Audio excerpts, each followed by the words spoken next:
Hi, everyone. I am Dyllan McGee, founder and executive producer of Makers. Welcome to Makers Live at Home. Happy Mother's Day to those of you who are moms out there in the At Makers Women community. I'm so excited about today. We have Terry Crews who's going to join us. Terry is like goodness in a bottle, and I can't wait to catch up with him and hear about all of the incredible things he's been doing. I mean, this guy can do it all. He's a actor, he's a host, he's started a book club, he sings, he dances, he exercises, he cooks. We'll talk about it with him. So I can't wait to bring Terry on. Get ready, Terry. Here I come. Connecting. Hey, Dylan.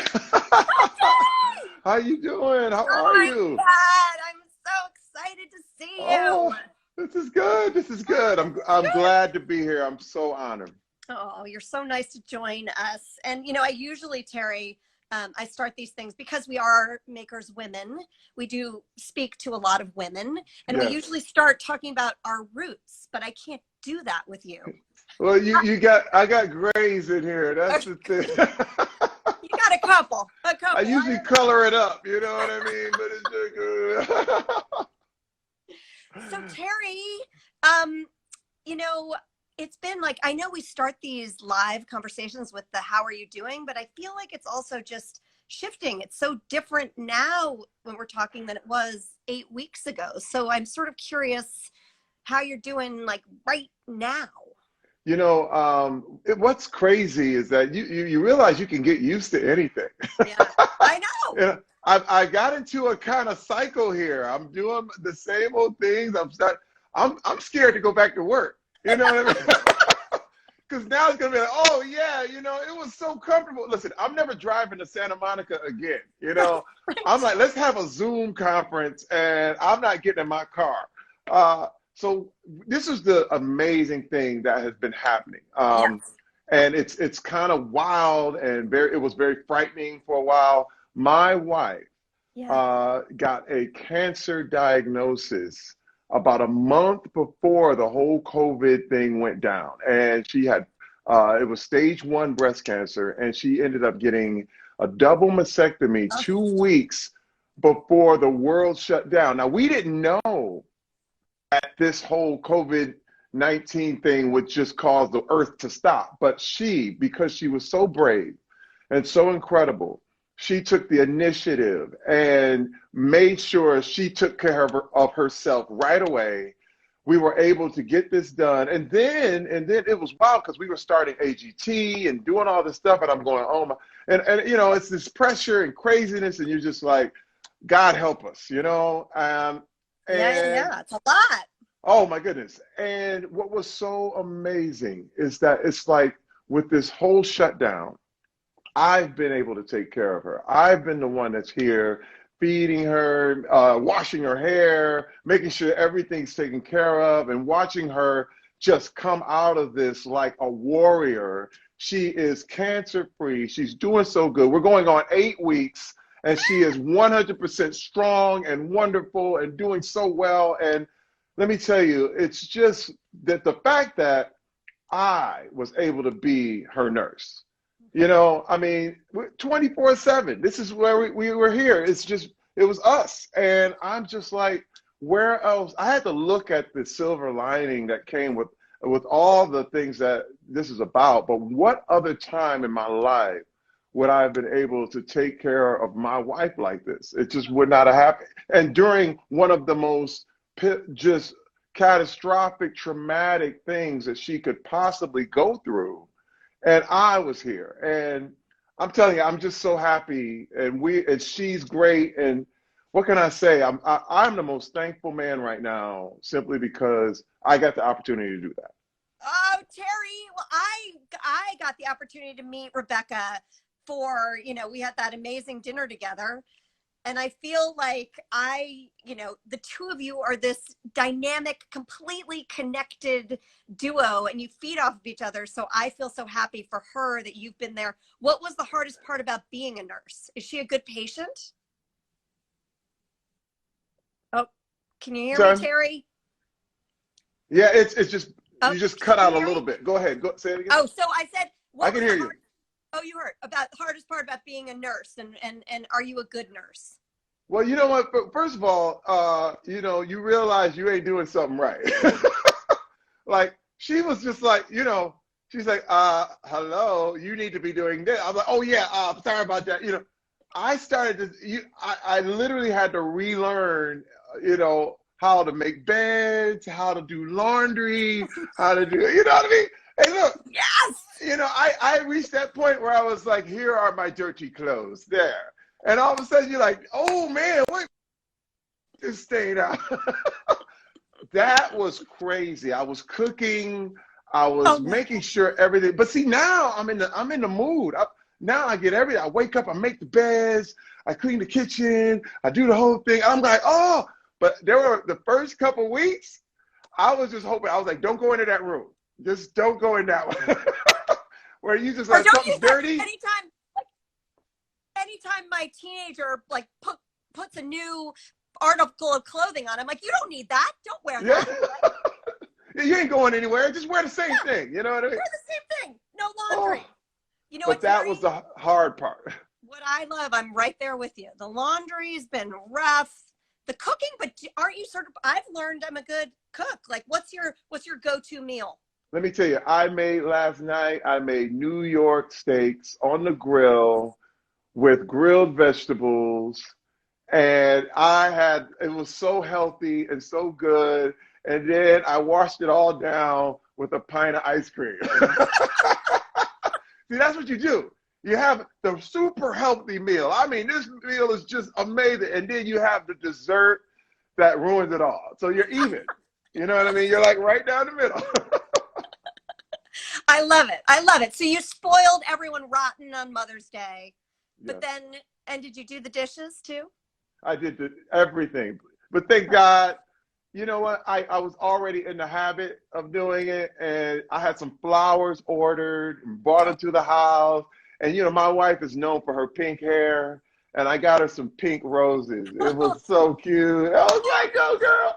Let me tell you, it's like a little vacation, I have to say. But one thing I do know is when I look at the rest of the world and I look at what's going on, it's just the frontline workers have always been on my mind.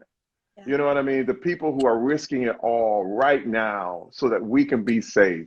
In times like that, and I have to say this too, because I try just to get it in my frame of mind, is that I look at this as a modern day Passover. If you ever look at what Passover meant, it's literally you stayed in your home. In the Bible, it was like the angel of death was out there, but you had to stay in your home just for a little while until it passed over. Right. And if we think about it like that, it kind of helps us think about, hey, look, we are in Bible times right now. Yeah, You know what I mean? we This is are. kind of a really important thing. And it's very important that we do stay home. And it's very important that we do this not only for ourselves, but for others. And when you Yeah. think, I thought of it like a Passover, and I was like, you know what? This will That's a nice pass. way to frame it. It will, and it will be over. It will be over. We don't know the time, but it will be.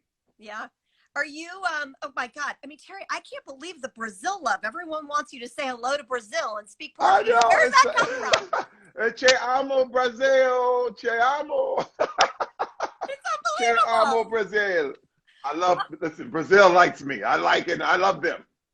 We love you, Brazil. Maker's Women loves you too. So Terry, what has been, we are staying at home and I love that you're getting that message out there. I'm curious what your daily routine has been. Like, because you look like you're still in good shape and you're cooking and you're doing, so how do you fit it all in? This is the thing for me. Before when I heard that we were going to be quarantined and the whole thing, I didn't run and get toilet paper. I stayed out of the fray. You know what I mean? But what I did do, I said, okay, now we're going to be here. We're going to be locked in. You have to have a schedule. Right. So every morning I get up at 4 a.m. no matter what. What time do you go to bed then? Oh, I go to bed between 8:30 and 9 p.m. every night. So you get a Every good night. night's Everything sleep. shuts down by 9 p.m. I'm done. And I have a ritual. It's all this. I mean, teeth are brushing at 8:50, and you shut everything down. The curtains are closed, and bam, I'm in the bed. But this was the thing that I knew would help me was the schedule. I Right. knew because what happens is when things get thrown out of whack, no schedule, you get more and more lost. I've been there before, just in other things where if you don't have things written down or where you are, you're all of a sudden, how did I get here? You know what I mean? Right. So I wake up at 4 a.m. I do my workout. We're blessed enough to have a home gym. And then I get started on the Wait, things of the day. hold on. Oh yeah, so You say workout, like how many? Is that like a half hour? Like me? Is it? it's usually about 2 hours. But No, it is again, not. I'm 2 that hours guy. lifting weights? 45, almost 40 minutes of it is running on the treadmill. You know what I mean? But about an hour and a half of exercises, of stretches, of, just all kinds of stuff. I mean, I do push-ups, pull-ups, and then I have some weights in the gym, not the full thing, but I've been just really making sure I don't get out of shape. Hold on 1 second, Terry. Just a hello to Max. Hey, what's up? How you doing? How many seasons of Brooklyn Nine-Nine have you watched? All of them at least 3 times. Oh, that's it. I think you can watch it one more time. We can go one more. We've got all the time in the world, right? Let's take it around one more time. We're hearing about his daily routine. All right. So he works out for 2 hours. Yes. But by that time, it's around 6:30. You're still early. You know what I mean? I shower, do my thing, and by 7, I'm already cleaning the house, getting my stuff together. And let me tell you what's been getting me through this whole thing. There has been some amazing things. And I got to say, D-Nice's Club Quarantine. Mm-hmm. Oh. I'm in. I've been there. It is amazing. If you have not joined in on D-Nice's Club Quarantine, I'm telling you, please do it. It's so fascinating. And people join in, and I'm in there. And one time when D-Nice shouted me out, he's like, "What's up, Terry?" I'm like, "Ah!" It was like, this is a huge party, and you feels all the togetherness. You know what I mean? And he's playing all these songs that you love, and it's just an amazing way to just get through. And you find that music actually changes your mood. Yeah, completely. You know what I mean? You could feel a little, but after that, I'm all pumped up. So what's your go-to when you need music? Like, I go right to like Stevie Wonder, Key of Life. What's yours? I go to Shaka Khan. Shaka Khan. Shaka Khan. I mean, all her classics from Stay, Through the Fire. It just puts me in the right mood. Yeah. There was a time in my life where I heard, it's kind of like some of the best times in my life is right there with her. You know what I mean? You go right back there and you go, oh, I'm back again. You know what I mean? And I throw in some Drake too on the top of that. You know what I mean? When I really want to get down, it's like you got to throw the Drake on. It's funny because when I saw Michelle Obama's special on Netflix, she was up jamming to the Drake too. I was like, we were right here. I was like, you and Michelle. That was just like, you know what? She knows what's up. The other thing that I've been loving is The Last Dance, the Michael Jordan documentary. Yeah. And I have to tell you, because for one, as a guy who was in athletics and in sports and also recognizes, all the problems that come with it and the problems with masculinity and the problems with, this win culture at all costs, man, it just verified a lot of things that I've been saying about what this really means. Because, there's, the big thing is you got to define what winning is. You know what I mean? What is winning? If you lose your soul and you won all of that, what is it? What is the point? You know what I mean? And I look at some of this stuff, and this is the best thing about documentaries like that, is because you can look at everything in hindsight. Because right now, everyone from America, the whole world, they determine winners way too early. Yeah. Everyone say, he won, he's the winner, she's the winner, Right. they got it. Right. But you gotta let it, to me, is how you end up. That's the true determination of a winner. It's not how you start, it is how you finish. That's it. And if you don't finish well, what is the point? And man, I interviewed Allison Felix, the most decorated track and field athlete of all time.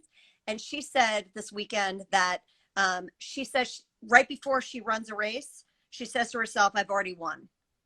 yes. Because it doesn't matter what the outcome is, right? That's right. That's right. But you know what? But with sports and the competition angle, it becomes not about winning, it becomes about beating you. Yeah. And see, there you're already off. Oh, and it's soul crusher.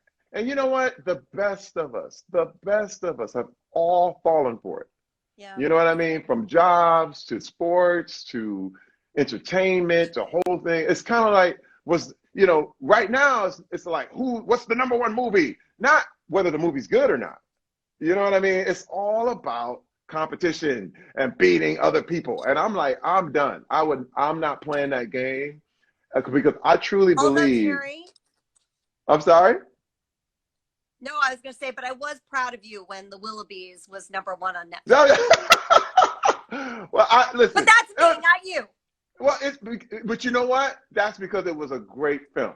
Yeah, right. And if everybody enjoys it, that's cool. But it wasn't about beating all the other animated movies out there. It's like, we stepped on you. The Willoughbys stepped on you. Yeah. And I'm like, no, this is not what this is about. Good. But I'll tell you this.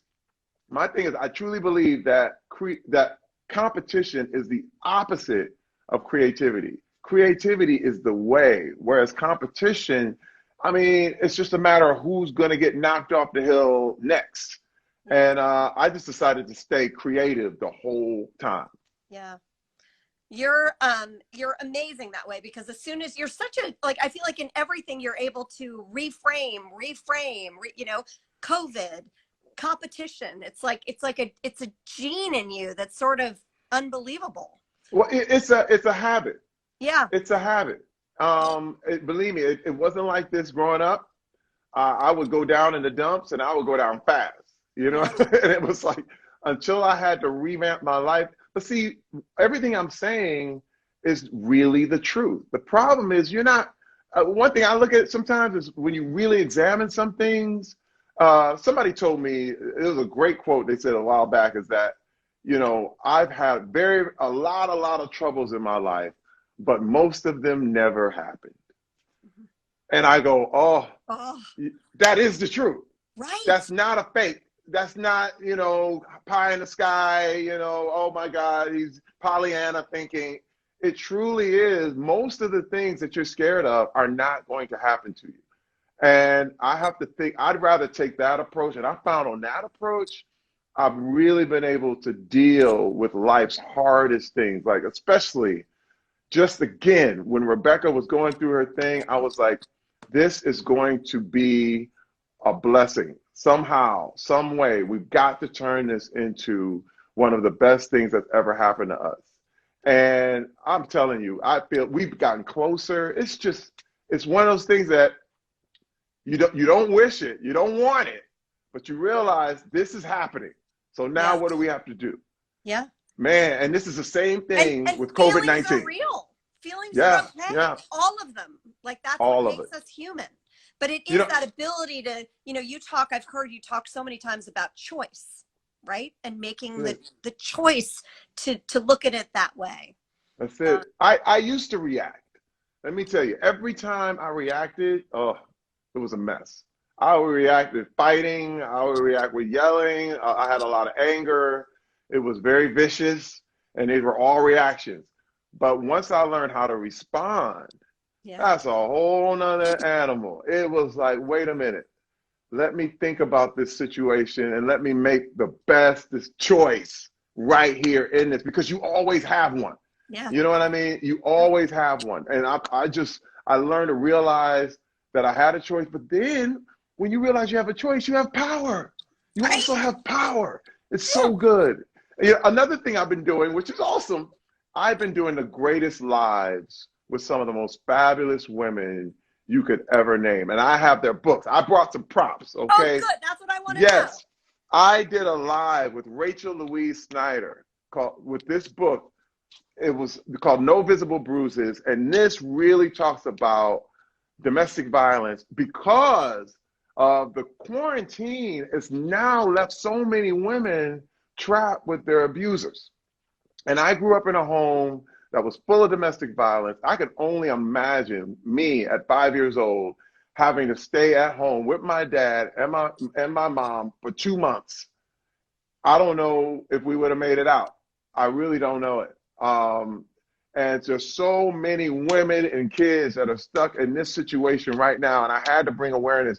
Rachel Louise Snyder really brought just some amazing facts that women need keywords that they can share with people that they love and they know that they can tell people that they're in trouble. And I thought that was just so brilliant because right now people don't know, you can't really tell and you're in the middle of your abusers right there. What are you going to do? And that live was so incredible. Another thing, Wait, one last thing, Terry. Before go ahead. Because our Makers Women audience really cares about this, and yes. Just so people know that Rachel she was on the Larry Nassar gymnastics team, no, that's another Rachel. That's another Rachel. Okay. No, it's okay. It's okay. This is the other Rachel. There she is. I did a live with Rachel Den Hollander. She was the young lady on the gymnastics team. Rachel was actually one of the ladies that took on Larry Nassar. And let me tell you, the shame of it is that it took a whole team full of women to actually get to him so they could be believed, which was incredible. The church turned on her. The school turned on her. There were so many enabling institutions that literally left her out to dry. And this power of this woman was so amazing. She actually became an attorney so that she can handle her own cases. This is like superwoman stuff. You know what I mean? Rachel Den Hollander is a superhero. And her book, What is a Girl Worth, is mandatory reading, I think, for every man, woman, because typically these things are called women's issues, which I think is always wrong. It's a humanity issue. You know what I mean? If guys have got to be a part of what this is, or things won't change. So that was the other book we did a great live. Again, so our audience knows you have a book club, right? So if everybody wants to know about these, tell us about your book club. Yes, I have Terry's book club, which just deals with just amazing things that really sparked me. I said, Oprah can have one. Shoot, I can have me one too. But I thought, you know what? Because to me, everybody, I've done the home workout thing, which is great and all that. But I thought during quarantine, hey, let's talk books. Because you see behind me, I love to read. I love it because it just opens my mind. It really takes me to another place. And let me tell you, it saved my life. Reading the right books really saved my life, changed me from inside out. Because I was a guy who went through recovery. I was addicted to pornography and I had to get all this stuff out of me, but I had to read why I was addicted. What made me tick? What was the thing? And sometimes you can't hear it. Sometimes there's not enough people to tell you, but if you pick up the right book and you can ruminate on phrases and understand just so much deeper why you are the way you are. You could just sit there. I was highlighting things and I would just go, wow, okay, that ties in with that and that. And it just started to break down so many obstacles in my life. So I said, we got to start Terry's book club because somebody out there needs the same thing. And I also get inspired. And there's some good things too. I had another young lady who's awesome. Her name is Alex Prager. Absolutely phenomenal photographer, filmmaker, unreal. Does it say it's backwards? Does it say? Sorry, Alex Prager. Alex Prager, Silver Lake Drive. Lake Drive. And this woman is one of the most amazing creators that you've ever seen. All her photographs are like cinema incarnate, but she also is a filmmaker. And I was like, she needs her own movie. She needs her own thing. I went to one of her screenings, and it was an 8-minute film, and I was like, this needs to be 2 hours. But I was so impressed. I said, I need to talk to her. I said, we need to have this live so that she can inspire all the artists out there, because this is another thing. In this new world, what we're going to need are people to create it. Right. You know what I mean? Anywhere you bring artists, they increase the value of whatever's around. And another young lady, Oh my an God, artist. you're the gift that keeps giving, Terry. I know. These lives, you can go, my lives, I'm going to put them back out. But these lives, I also had a live with Miss Chantel Martin. Chantel Martin does these brilliant, and the name of her book is called Lines. Lines. And Chantel is one of the most quintessential. She's got this style that reminds you of, it's a little bit like graffiti. It's old school, but new school. And she's done fashion. Her art is kind of like this stylized writing and lines, but it's so ubiquitous. It goes on. She's got gift wrap and fashion and line and all this stuff. And I was like, she took this art to places I never thought you could take it. And I just wanted to feature brilliant women that I thought should get more light, because a lot of times artists, they're pushed somewhere into a museum or a small little showing, or but I have 6.5 million people on my Instagram. Yeah, and so I said, I'm gonna give you the light, you know what I mean? And Dyllan, I just thank you for what you do, because again, that last year when I was at Makers, that was really, really one of the most groundbreaking transitional things in my life. It was such a pleasure to be at your conference. That was unreal what you put together. Well, it was unreal having you there. And and for those of you who don't know, Terry walked on stage and there was this like unbelievable standing ovation. But my favorite part was right before you went on stage. I was like, all right, Terry, we got 15 minutes. And you were like, 15 minutes? And I was like, I got a lot to say. I was like, I know, but you can do it. And you finished at like 40, with 1 second to go. You were such a pro, and everybody just, you warmed all our hearts. And the fact that you're out there talking about toxic masculinity, talking about domestic abuse, domestic violence, highlighting women's authors. I mean, as you say, it is. These are ubiquitous topics, not just for women, but for men too. And the fact that you're leading the way and opening the door for us is, really incredible. And our At Makers Women loves you so much for it. Oh, well, it's long overdue. It's just long overdue, and I have to say, it's like until we are equal, until everyone is truly, truly equal, no one is equal. Yeah. That's the deal. And I believe me, my wife has shown me so many just amazing things that before, when I was caught in my little wild spin, that I really truly believed that I was more valuable than her simply because I was a man. And I wouldn't listen. That actually was a barrier to me listening to the information that would save my life.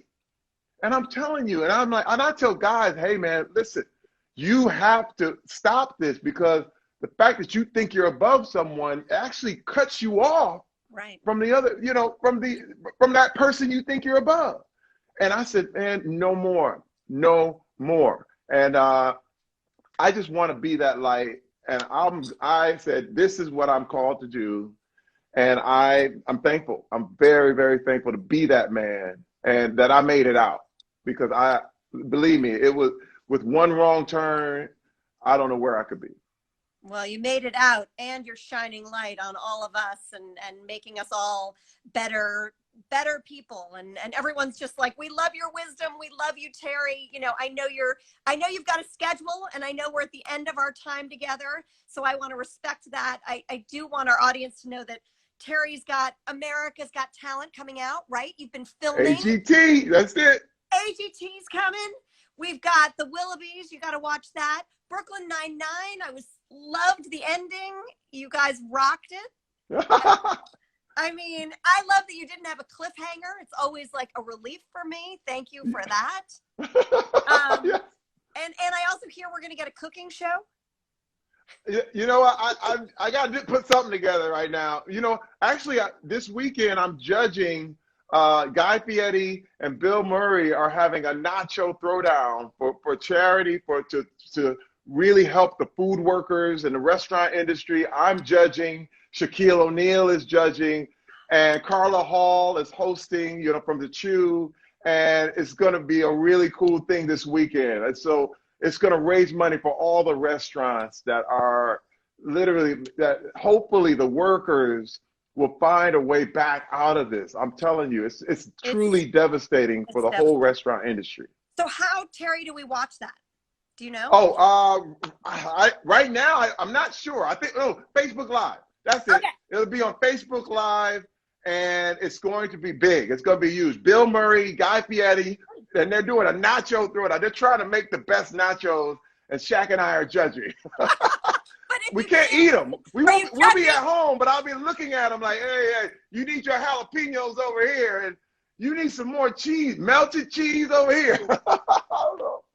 It'll be great. It's gonna be fun. You can even judge food over the internet. You can do anything, Terry Crews. Well, do you have any parting words of wisdom for all of us before we let you go? I gotta say this, and this phrase has been getting me through this whole deal.